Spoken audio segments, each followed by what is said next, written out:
Sometimes the people that are abusive, toxic, manipulative, or dysfunction go past our family members or the people from our childhood who've hurt us. Sometimes after going on a healing journey, going no contact, or even just evaluating reality despite the gaslighting, you see, other people are equally dysfunctional or toxic. They could be coworkers, they could be friends, right? And I have a story to give you because this is something that I am literally dealing with, literally right now. I met a friend through work in October. We're gonna call her P. Now, P had since the second day I hung out with her toxic trans man had to hang out with her. She had to give permission to him. He had to have her tracking on. She had to answer him immediately. Honestly, such a dysfunctional setup.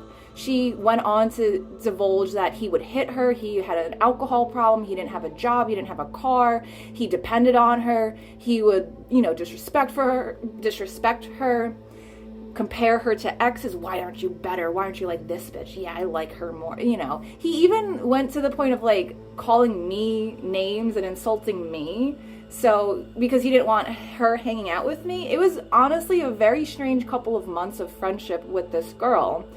And I really tried when she would, divulge and confide in me that and his name, we'll call him D.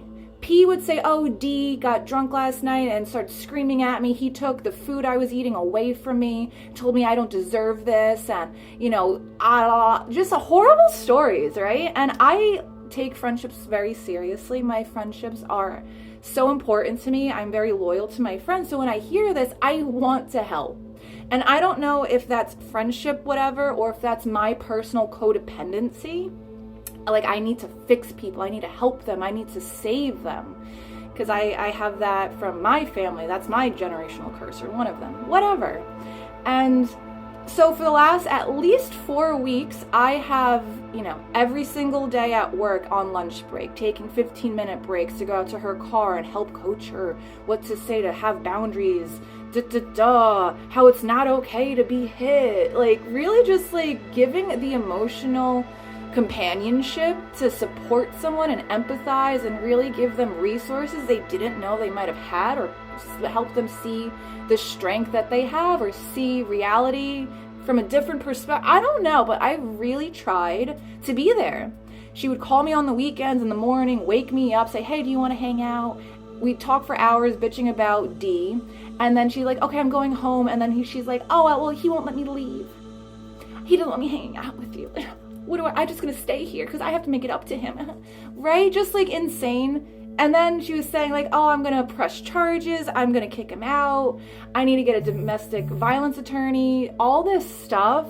And I'm literally helping her find resources. I'm like, anyone to go to the courthouse, babe? I'll go with you. I'll help you however you need. You need to get an apartment? Use my fucking credit score. I'll help you get in somewhere. Literally, I'm thinking if someone is suffering through domestic violence, I will get you out. The fuck? This isn't a problem my friend's gonna have. All right. So a couple of days ago, she tells me that, oh, he moved out. He's living with his aunt, and I was paying for his phone, so I took the phone away, and he can't have it back. I'm like, oh my God, good fucking for you. Hell yeah, those are awesome. That's awesome boundaries. Heck yeah. And today, or last night, late at night, she calls me out of nowhere. She calls me, this bitch, and she's like, hey, I have something to tell you, but I wanted to let you know I've been lying to you. And I hear D in the car together, and I'm just like, all right. And yeah, I've been lying to you. I had no intention of leaving D. He never moved out. I never took his phone. I just thought you would think that I was pathetic and that I like to be abused, which I don't, but I just wanted to come clean. And then I hear D in the background saying well, she's not a real friend if she gets mad, because why would she be mad? And I'm just like, dude, you don't fucking know me. We're not cool. First of all, I am fucking pissed, but I just told Parker, I'm not comfortable talking when your abuser is literally on the phone with us. I'm not cool with him. And I don't really have anything to say other than okay, proud of you for being honest. That must have been hard, but okay, bye. And then she messages me and she's like, well, I got more stuff to say. Like, I love him. He doesn't always hit me. He's never hits me when he's sober. And I'm just like, girl. And I just like had to tell her off. I lost my fucking mind. I was like, you are just like Dean. You have created since October this false narrative, this false reality for me to believe.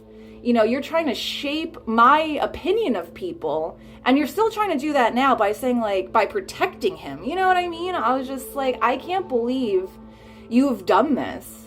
I've spent my whole life getting out of this kind of dynamic from my family, from my past relationships, trying to be healthy, and you bring this shit back in the guise of friendship? Like, I was just so shocked because I have a problem and a pattern with I always make friends or attract people who are fucking insane and insanely dysfunctional. And I was like, I can't believe you were that kind of person, dude. Like, I really gave you the best of like my friendship, my authentic, genuine sympathy, and like my real like experiences to help you. And it's been going in one ear, out the other. You've been lying to my face every day at work when you tell me the opposite. And like, I was just like, I can't believe you're this manipulative. Like, I can't believe you're gaslighting me too. Like, you are also toxic. And she's been messaging me back all morning. I haven't read them because like, I'm not that human. I will freak the fuck out. I'm just like so shocked and hurt. And a point I wanted to bring is that I've been no contact, or my family's dead, right? Like I'm literally just myself floating in the ether, just unattached, like a piece of algae going down a fucking river, right? And I really do have this innate subconscious issue constantly giving effort and time and patience to the wrong kind of people. And I'm just, it's funny, you know, through all of my shadow work, all of my awareness, all of my acknowledgement, all of whatever, I'm still fundamentally fucked up, right? And I think that's one of the things about shadow work or healing or going no contact. You kind of want more of a reward. You want more to show for the work. And it's almost like you just keep getting trials and, you know, situations you have to rise above. You have to get better at detecting or learn better from how to cope. I don't know. And all of that is valid, but it kind of gets frustrating. Like, I'm so frustrated. I just want a friend. I want a normal friend I can just hang out with. And that's it. Literally, that's the only criteria. I just want someone I can hang out with. And it's just, I don't want to get hard on myself though, and I don't want to be mean to myself. I genuinely tried to be a really good friend, and I was, and I love myself for that. I do. I opened myself up to a friend. It was just the wrong person. I see that now, and now I can move forward accordingly, right? I don't want to devolve and scream and insult. I don't want to do that, because she really was someone I wanted to be friends with. And it just kind of sucks that, you know, the demons that our parents passed down to us stay with us despite years, despite distance, despite therapy or SSRIs.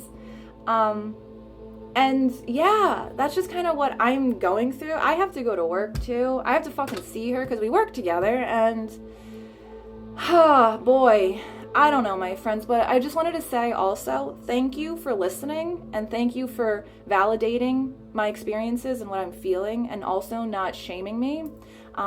It's really cool of you to give me this patience and give me this time, and you're supporting me in a way, even if it's silently, and it means the world to me to be able to just say it, to just get all this out. So if there's anything you need to just get out and just say, even if you don't need a solution, you just need to just get it out, I'm here for you, my friend, okay? No matter what it is, let's like heal together, real time, authentically, even if it's painful and uncomfortable. Let's do it together, right? I love you, my friend. I gotta go to work, but I hope you have a good day.